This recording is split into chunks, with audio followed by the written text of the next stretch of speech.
pas le meilleur endroit, mais quand même, il a un intérêt, c'est qu'il est le long du périph'. C'est un avantage, si ce n'est qu'il y a tout de suite des bâtiments très proches, avec la gare de bus, et par contre des échappées lointaines qui ne sont pas inintéressantes. Il est quand même rejeté un peu de la ZAC à cause de ce bâtiment tampon qui l'isole, qui fait qu'on ne peut pas participer au parc puisqu'on a une vraie minéralité immédiate.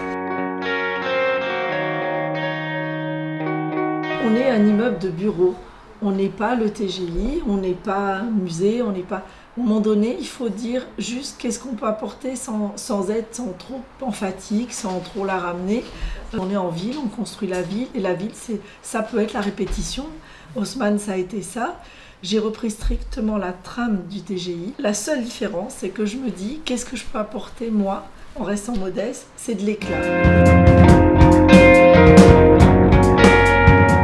Comment optimiser au nord de la lumière qui ne vient pas directement et comment essayer de jouer avec les effets d'optique, à la fois de la lumière ambiante des nuages qui passent et enfin en soirée avec la lumière des voitures qui va être démultipliée.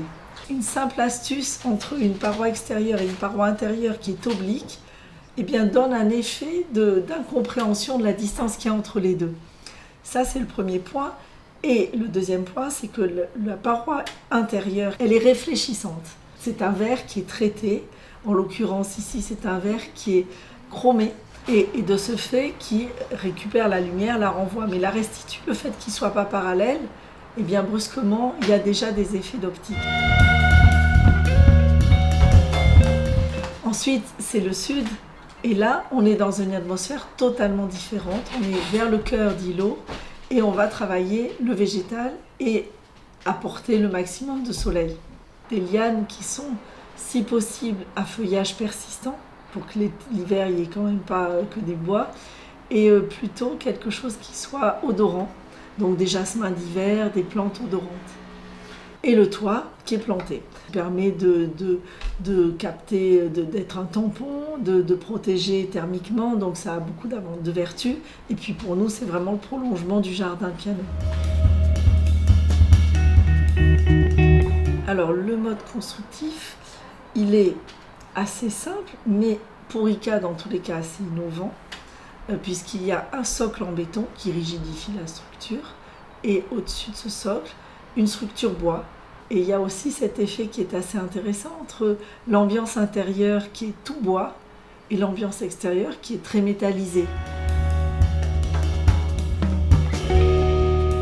C'est exclusivement tourné vers le développement durable. Le sujet était vraiment celui-ci. Et ICAD voulait avoir un bâtiment exemplaire. Et je crois que c'est le bâtiment qui a le plus de labels dans la ZAC. Ce qui est très important, c'est qu'il n'y a pas de clim. On parie sur le contrôle solaire, le traitement des parois. Le sud, on essaie de trouver des systèmes de brise-soleil qui permettent à l'été d'éviter le soleil, parce que la première solution, c'est quand même celle-ci. Avoir le minimum, c'est d'abord se protéger de façon naturelle et évidente.